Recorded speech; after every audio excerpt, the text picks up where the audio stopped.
अस्सलाम वालेकुम तलबा, मैं आपकी टीचर ब्लूबेल स्कूल सिस्टम से उम्मीद करती हूँ कि आप सब खैरियत से होंगे। तलबा, ये उर्दू ग्रामर का लेक्चर है और आज हमने उर्दू ग्रामर के लेक्चर में गलत फ़िक्रात की दुरुस्तगी करनी है। ठीक हो गया तलबा? सो जल्दी से अपनी अपनी कॉपियाँ खोल लें, उर्दू ग्रामर की कॉपियाँ खोल लें।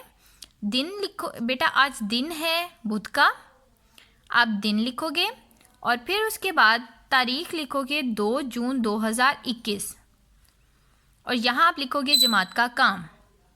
गलत फ़िक्रात की दुरुस्तगी हमारा टॉपिक क्या है, उन्वान क्या है, गलत फ़िक्रात की दुरुस्तगी। जी बेटा, यहाँ पर कुछ गलत फ़िक्रात हैं जिनको सही करके हमने लिखना है। नंबर 1 है तुम्हारी मर्ज़ बहुत पुरानी है। तो यहाँ पर किसकी गलती है, क्या है, तुम्हारी।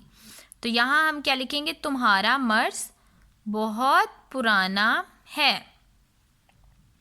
फिर अगला जुमला है आपका, आप कहाँ जा रहे हो। तो हम इसको यहाँ पर ठीक करके क्या लिखेंगे, आप कहाँ जा रहे हैं।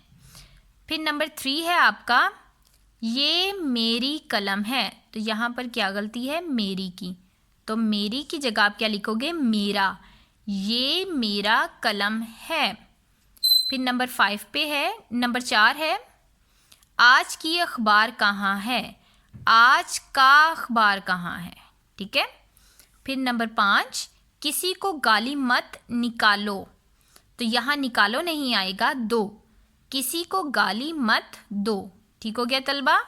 अब इन फ़िक्रात को आपने लिखना है, खुशखत करके आपने इनको लिखना है। और बेटा अपनी जूम क्लास लाजमी आपने ज्वाइन करनी है। अल्लाह हाफ़िज़।